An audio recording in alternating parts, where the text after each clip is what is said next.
Hey everybody, hope you're doing well today on this Wednesday. Hope you're having a great day. As some would say, it's hump day, it's the middle of the week or wherever, but I hope it's a great day for you. Hey, I want to ask you a question today, and this just keeps coming in my heart as I'm doing this. What's God saying to you right now? What are you hearing the Lord speak to you? You know, I believe God is talking to His church right now. I'm excited about the hour of which we're in. As you all know, we just came through Memorial Day weekend, and we are coming up this Sunday on Pentecost Sunday. And I am expecting the Lord to do something really beyond what we can imagine this Sunday. And I don't know what to look for. Now, when I say that, I don't want to put God in any box whatsoever, because I don't think it's just about Sunday morning. I think it's about what's going to come afterward. You know, the Bible tells us in the book of Amos, I believe it is, or the book of Hosea, he said, I do nothing except I first reveal it to my prophets. And then the Bible says this in the book of Chronicles. He said, believe me and you will be established. Believe my prophets and you will prosper. I believe in those verses greatly. I believe that God is speaking, and God is speaking to His church in the hour. The one thing that I do know is happening, I believe we're getting ready to enter into a new era of time.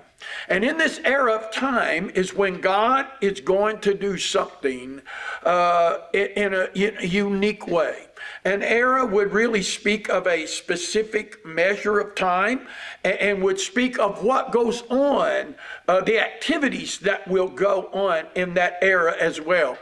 And I believe you and I need to be preparing ourselves right now for the greatest move of the Lord that we've ever been in.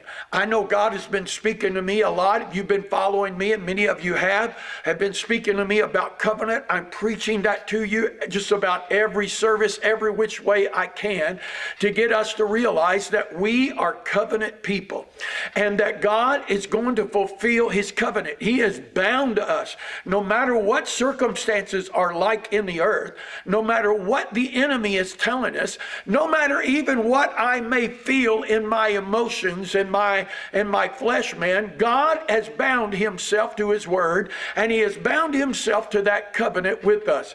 Now I want you to think about something. As we've gone through this time, that they said this past Passover, or Easter we would have called it, was a literal Passover.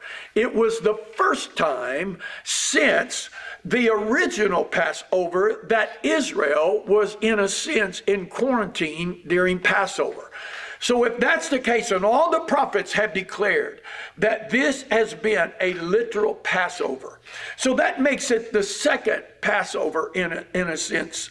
Since then, I guess you could say that since happened that way.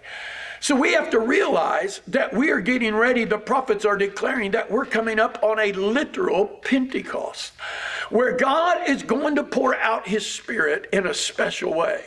And if we go back to the original Pentecost in the book of Acts, which actually was one that we would identify was the original Pentecost, but the first Pentecost was actually at Mount Sinai, if you had followed with me this past Sunday. But what happened in that upper room?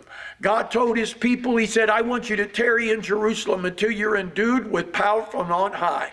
And in Acts chapter 2, they gathered in that upper room, and the Bible said, and suddenly there came a sound from heaven like a rushing mighty wind that began to fill the room. And the Bible said, cloven tongues of fire began to appear upon them, and they began to speak in another language, or they began to speak with new tongues as the Spirit gave them utterance.